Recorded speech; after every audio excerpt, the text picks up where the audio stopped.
the iconic aircraft, the iconic unit. So I suspect if you stuck on a little island somewhere bouncing about, what colour the aircraft was wearing that came to rescue you. So this was sort of almost a late replacement in the programme, seeking static. I'm really delighted to see it. Yes, the Westland Wessex HU5 from Historic Helicopters at Chard in the Somerset. We were hearing from the fleet's founder, Andrew Whitehouse, earlier on, this remarkable collection of British rotorcraft representing all three services. And this, currently the only flying Wessex in civilian hands in the world. This ex-Royal Navy rescue platform.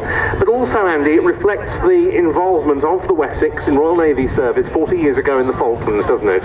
Indeed, and as we talked about, Royal Marines Commando support role, served in the Falklands, deploying special forces, members of the SAS and the SBS, the Special Boat Service, moving men and material around the South Atlantic theatre, but it did indeed come at a cost. 9 Wessex were lost there, 6 of them in the sinking of the Atlantic conveyor that we were talking about at the start of the programme in relation to the Chinook. And the incredible feat of airmanship during the retaking of South Georgia. Loss of 2 Wessex there in atrocious weather conditions. It's worth researching online or reading some of the books on the subject. It's an incredible story. Wessex trying to extract special forces in Storm Force 12 weather. I can remember reports of the Wessex just being moved sideways, sliding down the glacier before rolling over.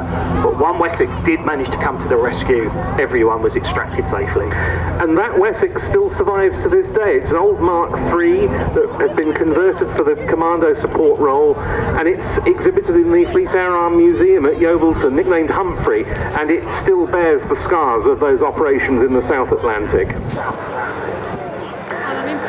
This was a license-produced development of the Sikorsky S-58, an American design, because Westland were in close cahoots with Sikorsky at the time, you might say. They already developed the S-55 as the Whirlwind, used prior to the Wessex as the RAF's main air-sea rescue helicopter.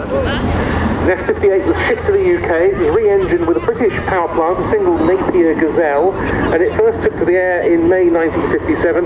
The following June in 1958, the first Westland-built Wessex took to the air.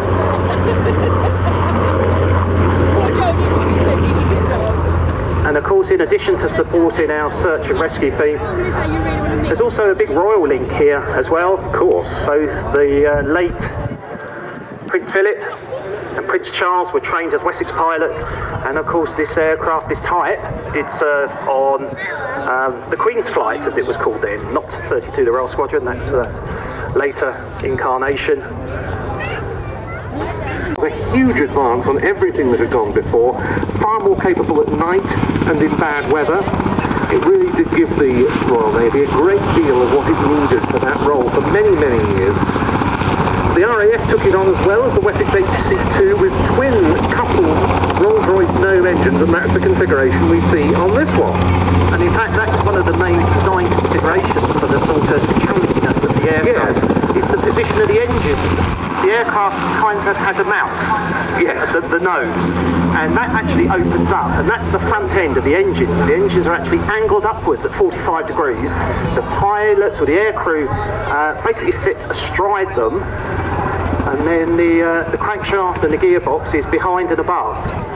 It's amazing to think the engines are basically positioned at an angle of 45 degrees in this aircraft. Remarkable. And the pilot, when you see it on the ground, you really get an appreciation of how high the pilot is, really up in the heavens in the Wessex.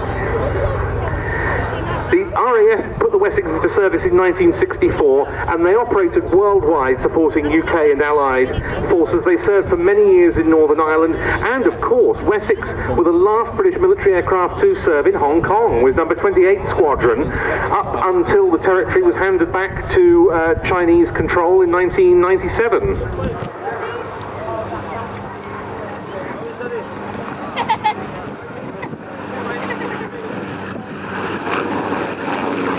Doesn't it look absolutely beautiful? It really is is a stunner, this aircraft, which dates from 1966.